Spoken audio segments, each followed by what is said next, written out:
الحمد لله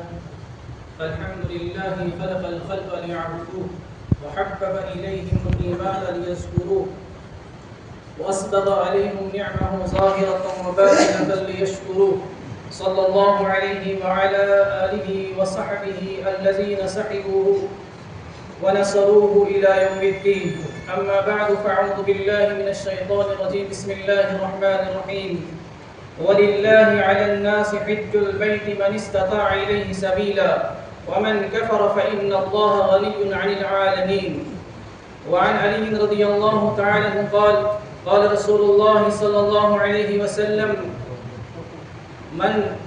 من وجد زادا وراحلة تبلغه إلى بيت الله الحرام فلم يحج فلا عليه أن يموت يهوديا أو نصرانيا وذلك أن الله تعالى يقول وَلِلَّهِ عَلَى النَّاسِ حِجُّ الْبَيْتِ مَنِ اسْتَطَاعَ إِلَيْهِ سَبِيلًا. رواه الترمذي رحمه الله تعالى. وعن أبي هريرة رضي الله تعالى عنه قال قال رسول الله صلى الله عليه وسلم من حج ولم يرفث ولم يفسق رجع كيوم ولدته أمه. رواه شيخان رحمه الله تعالى أو كما قال عليه الصلاة والسلام.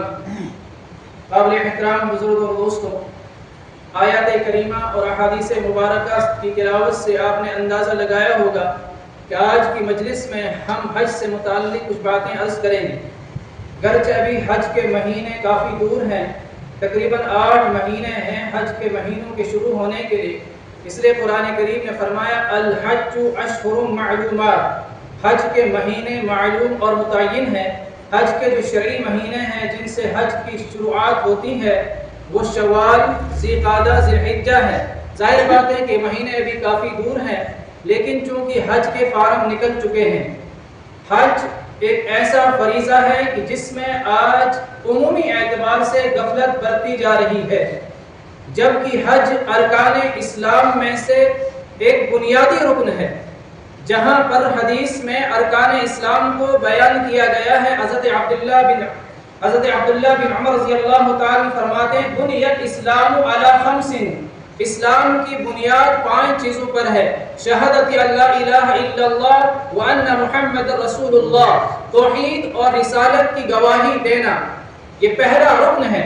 اس کے بعد اقام الصلاۃ، نماز قائم کرنا، ایتاء الزکات، زکات ادا کرنا، والحج، حج کرنا، وصوم رمضان، اور رمضان کے مہینوں کے روزے رکھنا.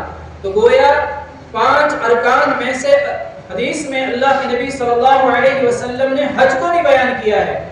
آخر کیا وجہ ہے کہ اس فریضے کے اندر کوتاہی برتی جا رہی ہے، جبکہ اللہ رب العزت نے قرآن کریم کے اندر حج نہ کرنے والوں پر سخت وعید بیان کی ہے، اور خود اللہ کے پیارے حبیب صلی اللہ علیہ وسلم نے حج نہ کرنے والوں کے لیے بہت بڑی سخت وعید بیان کی ہے. آج اللہ نے بہت سارے مالدار بنائے ہیں، لاکھ پتی کروڑ پتی لوگ ہیں، اللہ نے بہت مال دیا ہے، سیر و تفریح کے اندر اپنے مال کو پھر خرچ کرتے ہیں، ضائع اڑا دیتے ہیں. لیکن جب حج کی باری آتی ہے تو اس میں مختلف قسم کی تعویلیں کی جاتی ہے کہ بھائی ابھی تو ہمیں مکان بنانا ہے، ابھی بچوں کی شادی کرنی ہے تو پھر دیکھا جائے گا. حالانکہ یہ بہت غلط فہمی ہے. حج جب فرض ہو جائے تو وہ ان چیزوں پر موقف نہیں رہتا، اور بعض لوگ یہ کہتے ہیں کہ جب اللہ کی طرف سے بلاوا آ جائے گا تو جائیں گے. یہ بھی بہت بڑی غلط فہمی ہے. اللہ نے اس دنیا کو دارالاسباب سے جوڑا ہے. ہم دنیا کی کاموں کے لیے محنت کرتے ہیں، کوشش کرتے ہیں، قدم اٹھاتے ہیں، چلتے پھرتے ہیں، لیکن جب باری آتی ہے اللہ کی عبادت کرنے کی تو ہم کہہ دیتے ہیں کہ جب اللہ بلائیں گے تو پھر جائیں گے. یہ بہت بڑی غلط فہمی ہے. اللہ بھی طلبگار کو بلائیں گے، جو طلب کرے گا اس کے لیے کوشش کرے گا. اللہ تبارک و تعالی نے فرمایا وَلِلَّهِ عَلَى النَّاسِ حِجُّ الْبَيْتِ مَنِ اسْتَطَاعَ إِلَيْهِ سَبِيلًا، لوگوں کو بیت اللہ کا حج کرنا اللہ کے واسطے لازم ہے. وَلِلَّهِ عَلَى النَّاسِ، لوگوں کے لیے، حِجُّ الْبَيْتِ، بیت کا، کعبۃ اللہ کا حج کرنا یہ لازم ہے، فرض ہے. لیکن آگے فرمایا من استطاع الیہ سبیلا، جو وہاں تک جانے کی استعداد رکھتا ہے. سوال ہے کہ حج کس پر فرض ہے؟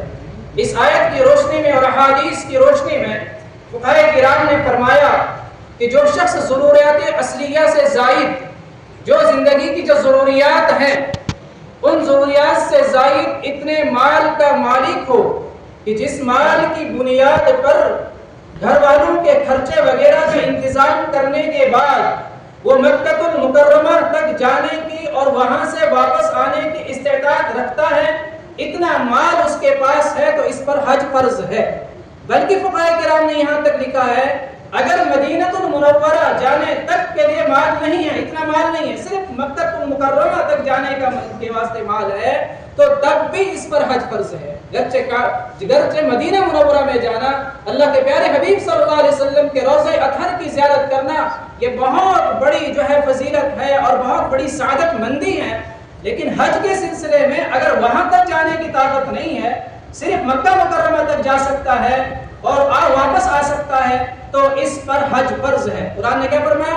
وَلِلَّهِ عَلَى النَّاسِ حِجُّ الْبَيْتِ مَنِ اسْتَطَاعَ إِلَيْهِ سَبِيلًا، جو وہاں تک جانے کی طاقت رکھتا ہے۔